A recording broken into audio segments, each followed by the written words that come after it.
All right, Ibinabo, what are your thoughts?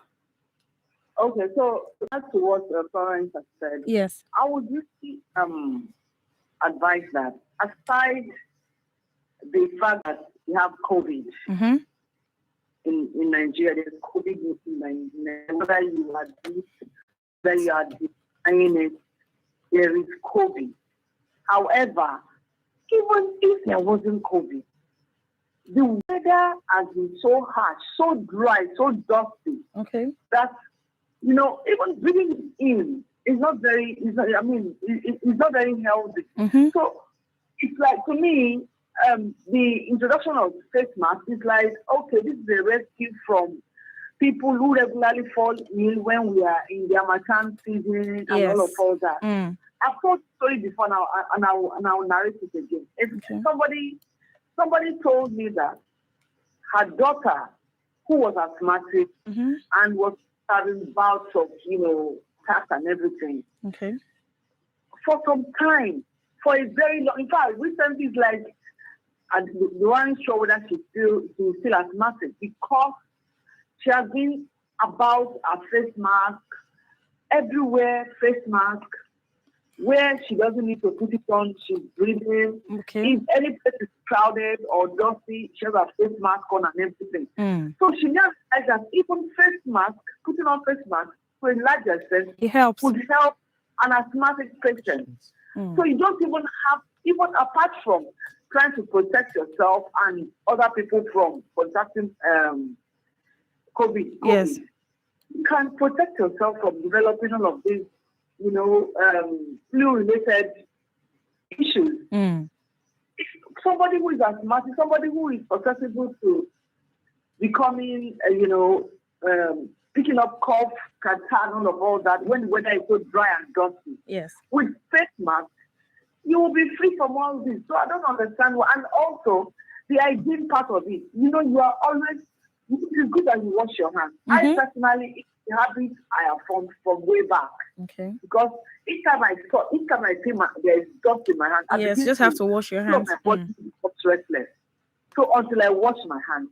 So, doing all of this, you're not helping anybody, you're helping yourself Yourself. and the people around you.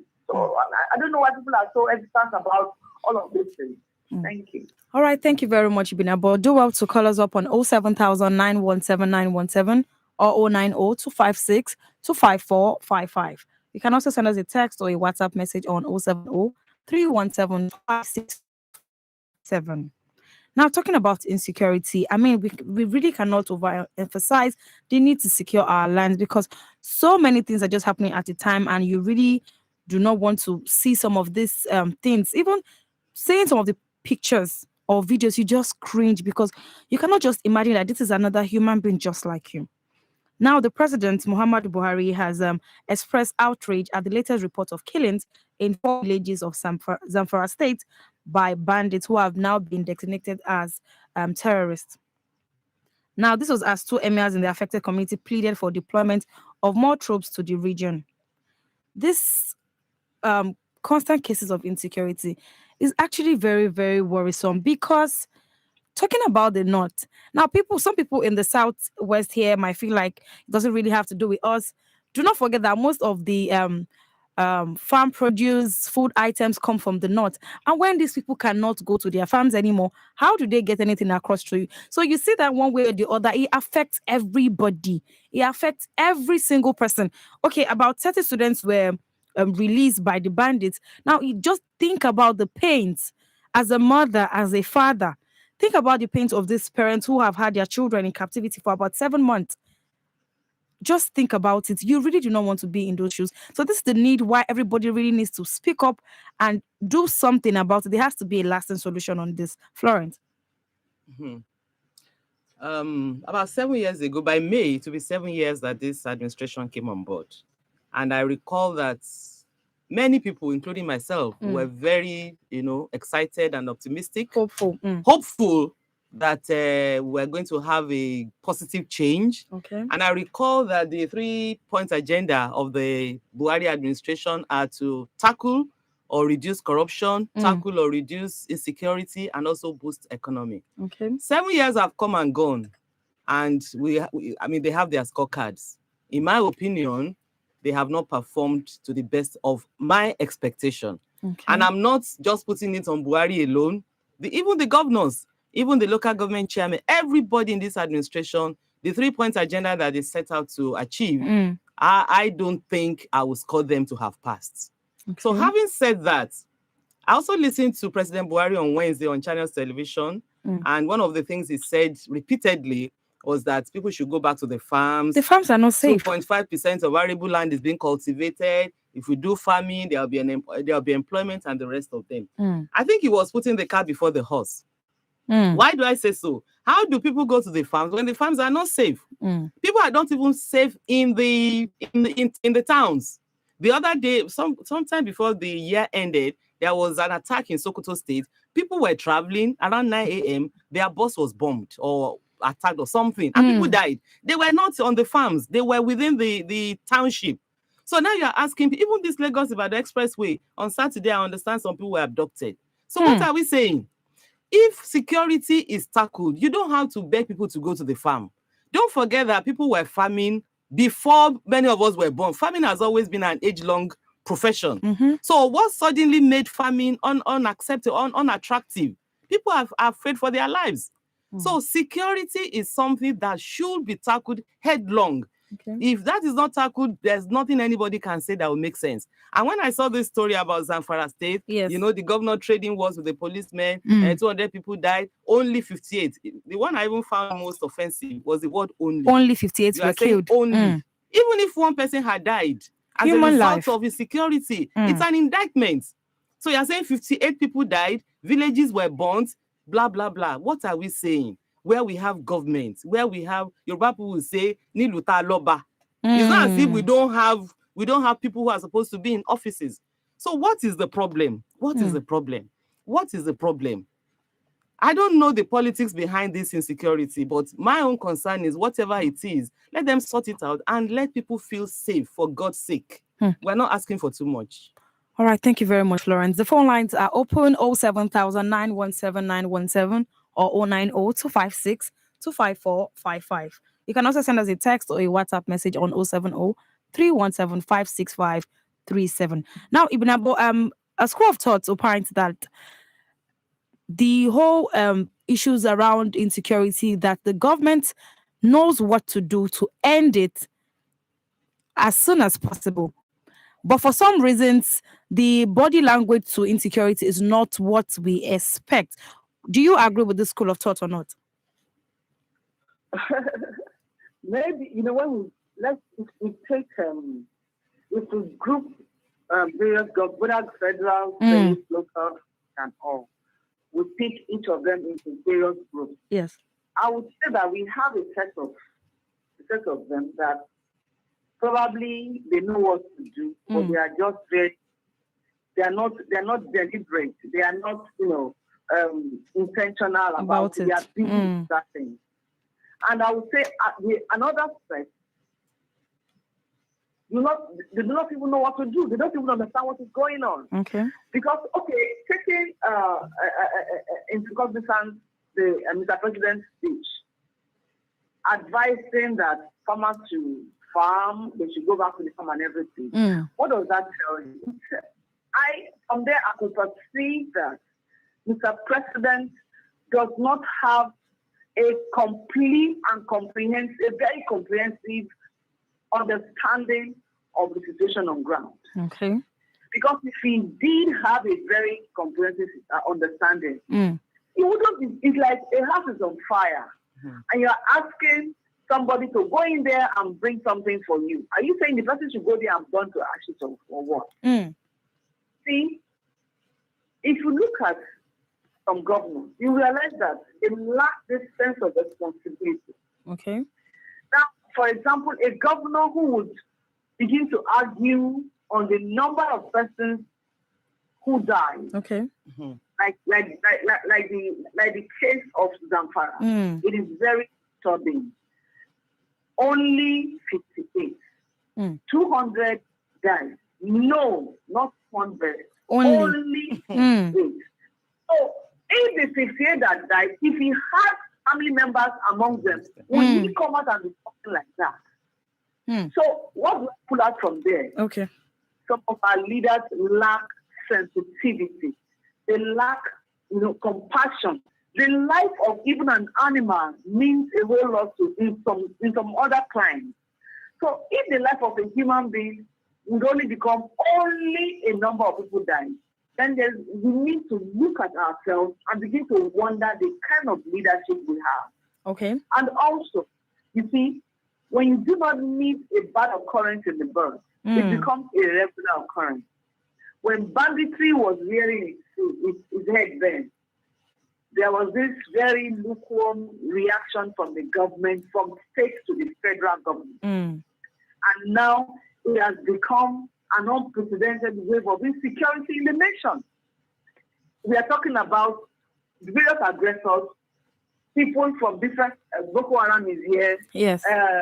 This week have not been, we have bandits.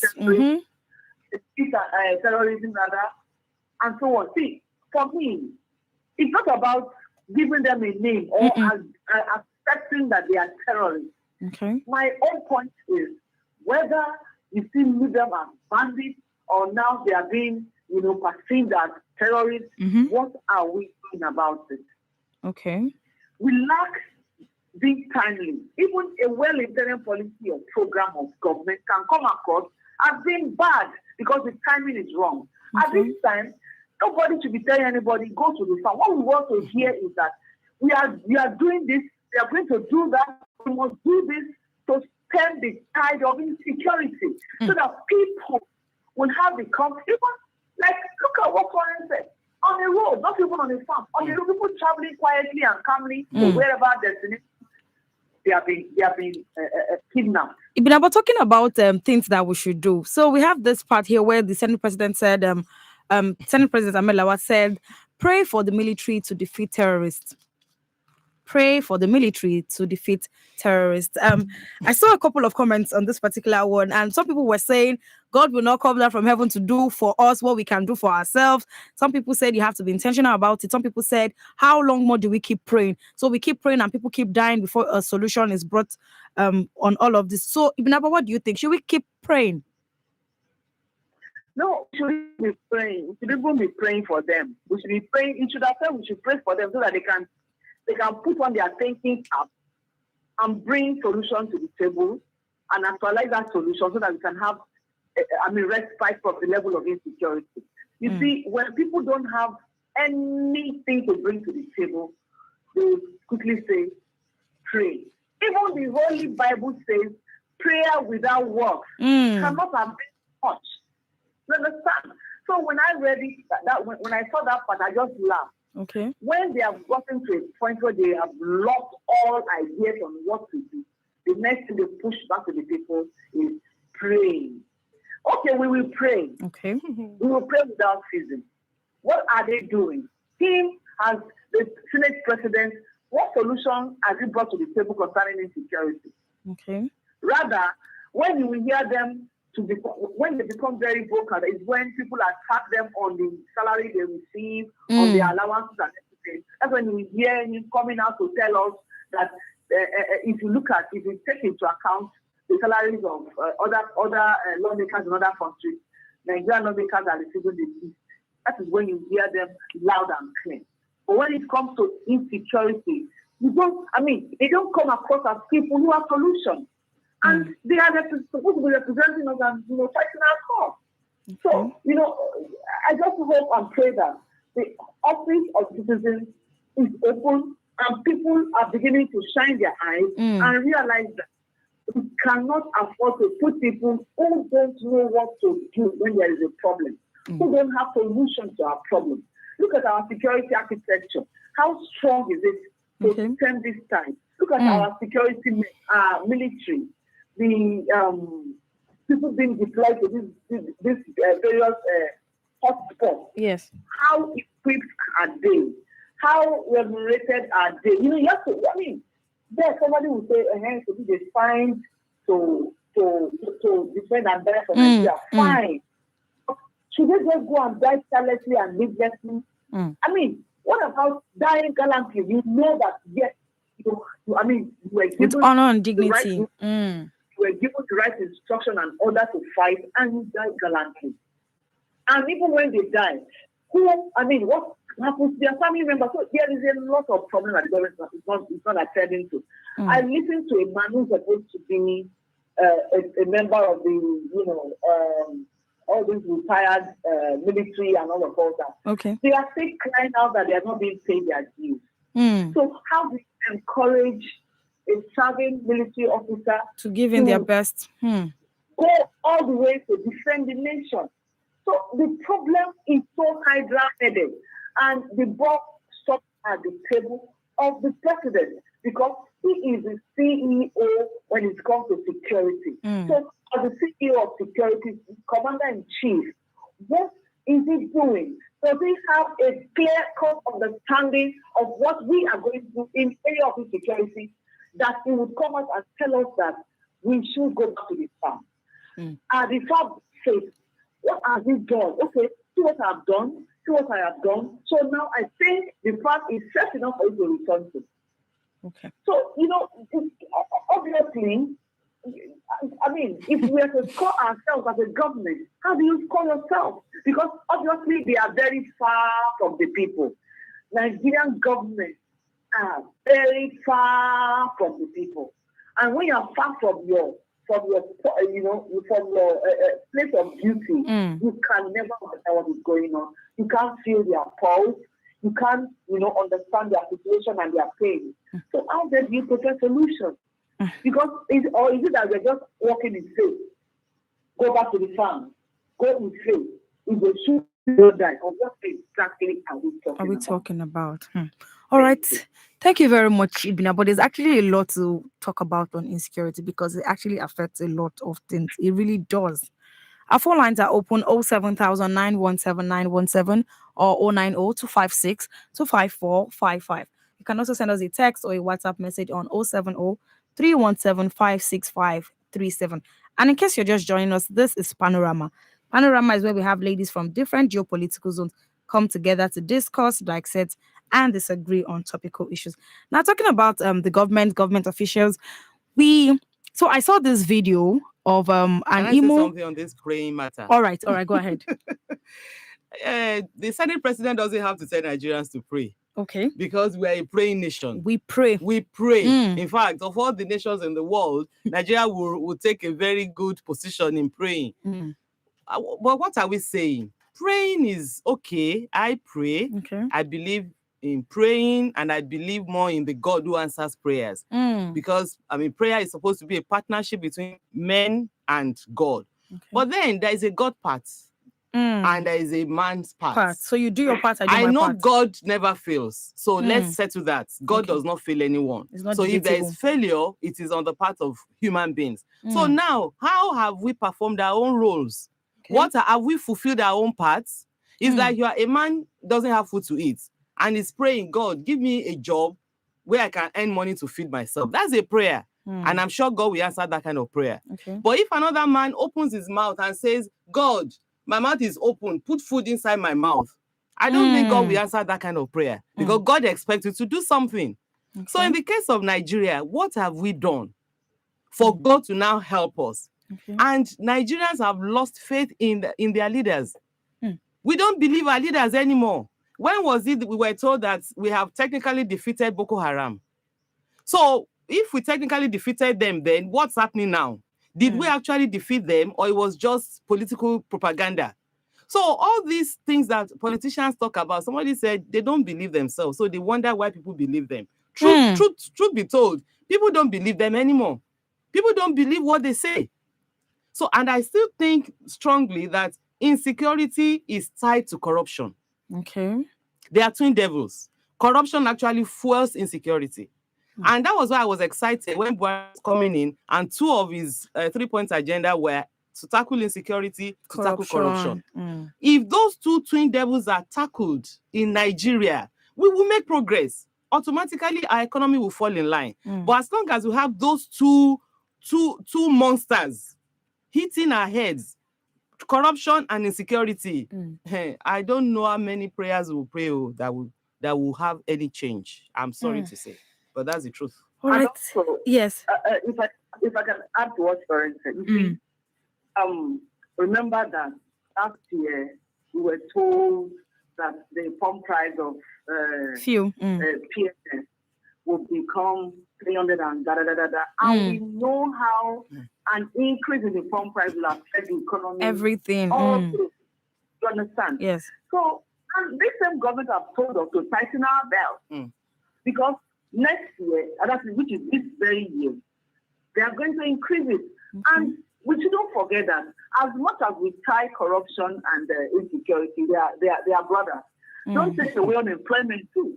Okay. Because unemployment is another brother of insecurity. Because unemployment means from people who cannot hold their own at the in the face of hardship to get themselves into various human activities. So this praying about insecurity and everything, it's like they are not serious about this. Because if you do not tackle the economy, which also under this is unemployment, if we do not tackle it, the level of insecurity is going to be heightened even this year. Because when the level of inflation is about a particular percentage, and you are telling us that we should tighten our seatbelts, then it is going to be tougher. So when you tell us that, you are saying that there will be a reasonable increase in security in the level of everything that is choking us as Nigerians. I saw a video, Esther. Okay. A video that I almost regretted watching it in the night because it took away my sleep. A video where Nigerian youth, young men, took their girlfriends to a place. Maybe after a party, they went to wherever. Oh, yes. Ibinabo, let's come back to that. I saw that video as well. Hello, good morning. Hello, good morning, Grandma Olainka. How are you doing today? Thank you. Good morning. I'm fine. I've been here to my prof and Sister Florence. Good morning, Grandma. Happy New Year. Good morning. Happy New Year. Good morning. We are praying that this year, yes, God will do His wonders in Jesus' name. You see, talking about insecurity is a problem. What President said, Baba Buhari, that farmers will go back to the farm. As we are talking, I'm not thinking, I was just saying it aloud that Baba is like he's pretending not to know what is going on. It means Femi Adesina and Shehu, Garba Shehu, they are not telling him the truth. I don't know the one that wrote that something that he read, that he gave us, that he said in channels and NTV, that farmers should go to the farm where they kill farmers in the rice farm last year or year before, and they are still killing people, killing women, raping them in the farm, and he said they should go to the farm. Please, can somebody tell him that he doesn't know what he's doing as a president? He's pretending as far as I'm concerned. Then security, I always wonder, when did not become what it is now? I followed my auntie. She's now 89. The husband is there. The husband was planting school, government colleges in old northern region. Okay. We went to Suleja. We went to Gonye in Adamawa. Gonye is a village. We were there. He planted government college. Then we went to Sokoto, government college too. A year before, one of the schools in the north, they gave him an award, 50 years old, 50 years old. We are friends, we eat with Fulanis, we drink Fula de Bunu, we play with their cow. And then So how did we get here? So, I don't know. Please, this government has failed us totally. They should not come back. I beg. Thank you very much. That was Grandma Olainka. This is her takes. This is her opinions. Even about back to that video we was talking about. So I saw that video and I really did not know how to feel, because at first I was wondering, was it a skit? But it looked more real when they went on stabbing and hitting Honestly, Yes. there is no reason, no excuse whatsoever to treat another human being like that. This is the level we have gotten to. It's not enough blaming, oh, it is Yahoo plus, it is Yahoo negative, it's not Yahoo positive. How did we get here? Because even as we blame the government, the family structure is an important factor in explaining this delinquency and other shortcomings among adolescents. So everything has just gone bad. And I'm not expecting any government to just come and play around this. Like Grandma said, pretend as if it is not as bad as it is. Only like a governor would say. We need to look inward. Parents to begin to look inward. Families to begin to look inward. Community members, community leaders, everybody all have to be on deck. The level of decay is alarming. It is scary. Sometimes you know that if not because we are a praying nation, by now I don't think there will be a Nigeria. Because everybody is just doing every nonsense.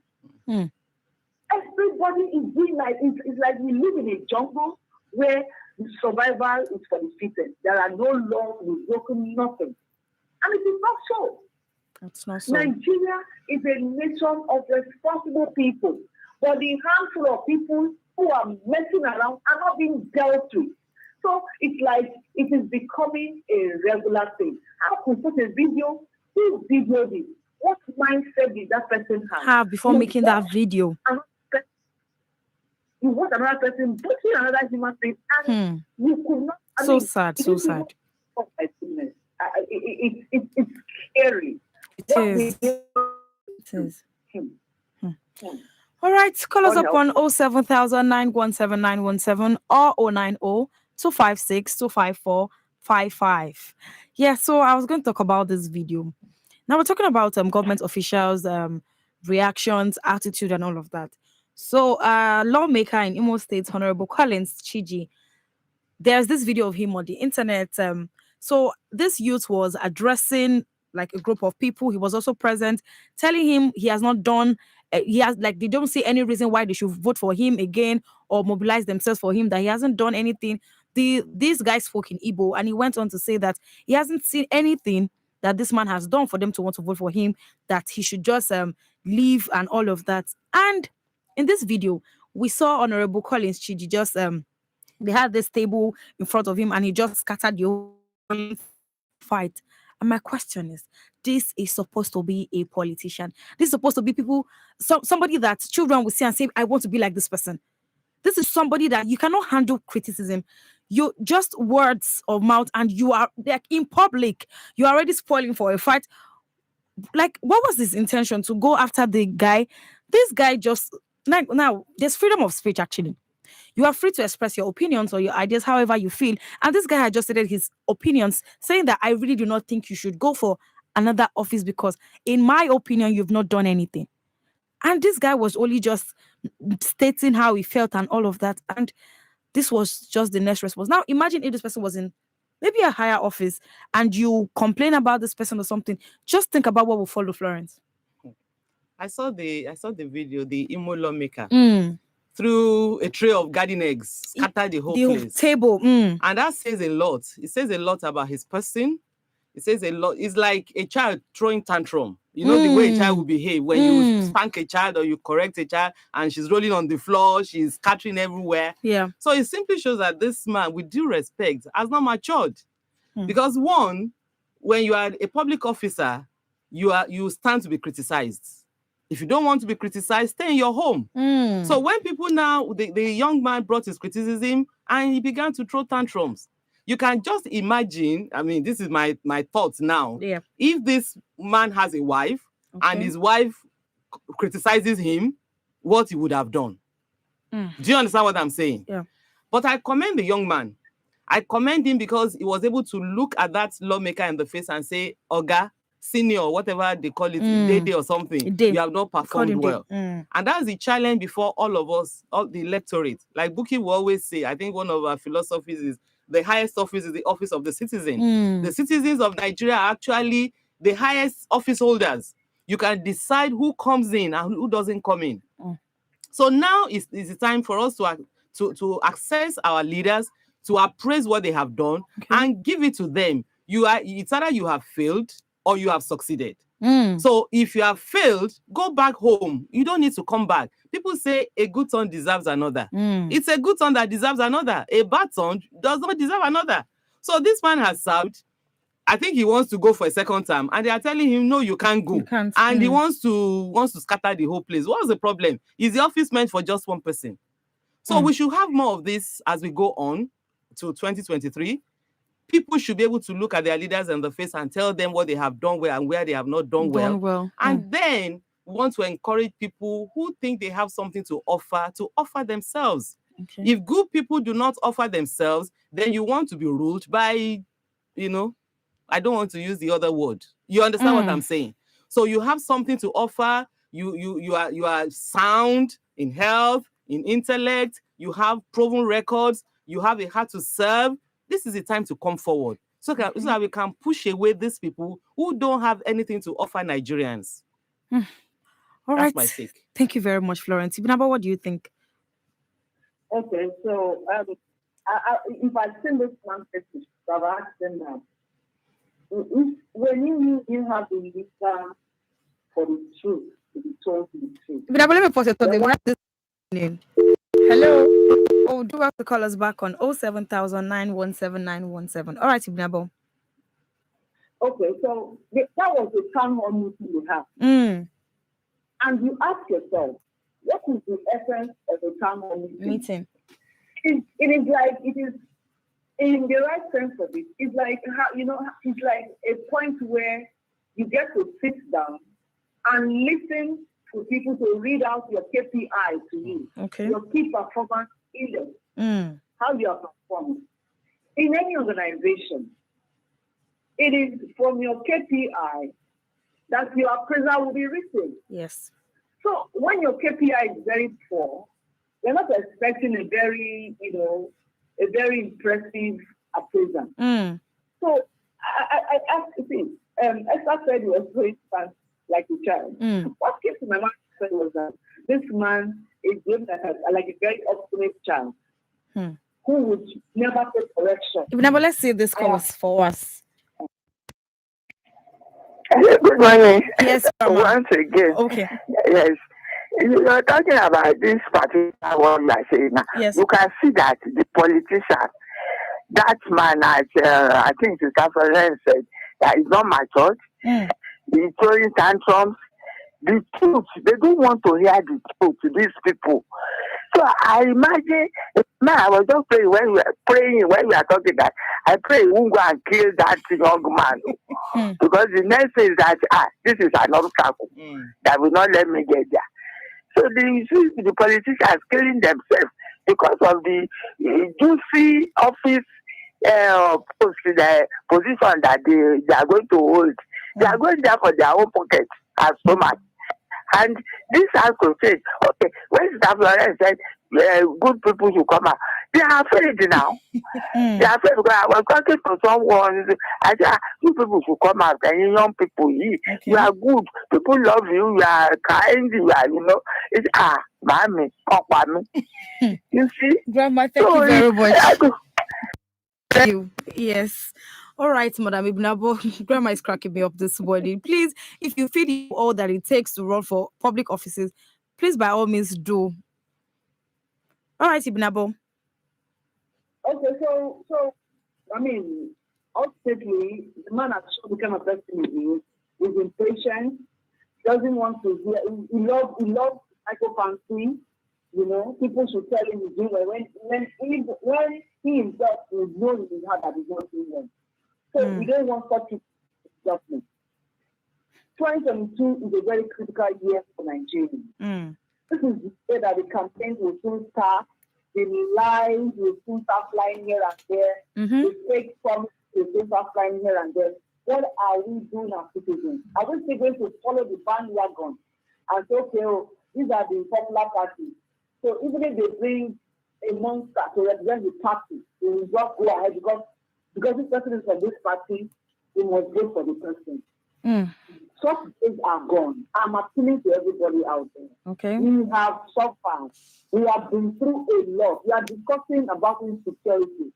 This could have been tackled nip in the bud, but because of the slow pace at which our government responds to issues affecting citizens, we are where we are today. We need to shine our eyes. We need to be honest with ourselves. All right. We should stop all this and give me, a moment of fun and let me suffer for the rest of the 4 years. Those days should turn to the past. Let us stand as citizens and do well for ourselves by voting into power the right people, at least the people that have shown us that they can do better than they have done. All right, thank you very much, Ibinabo. That money and carry that you don't have money to show. All right, thank you very much, Ibinabo. Thank you for joining us this morning. Thank you for having me. Yes, do have a great day. Yes. All right, Florence, any final words from you? Now that the President Buhari has declared banditry as bandits as terrorists, I think you should include the bandits on the field. The bandits, people who supply them, women, people who supply them are all bandits. They are all bandits. So all of them should be rounded up, and that's when we'll be on the track to stopping insecurity. All right, thank you very much, Florence. Thank you for joining us this morning. It's my pleasure. Thank you for having me. Yes. All right, this is all we can take on Panorama today. Thank you for joining us. Thank you for your call. Do well to join us again at 9:15 a.m. tomorrow on Panorama. My name is Esther Alaribe. Up next is Radio Doctor with Temitokpe Oluleye. Good morning. To sponsor this program, call the number 0816 480 7613. Maazị John, ebee ka iji ọsọ wee na-aga n'ụtụtụ a? Ezigara m nwa m nwoke ego. Ugbu a, m wee nata ozi debit 15 naira akpọrọ stamp duty. Ebe a ka m na-aga ugbu a ka m mata ihe kpatara. Ọ pụtara na ị maghị ihe bụ ụgwọ stampụ ọrụ, stamp duty?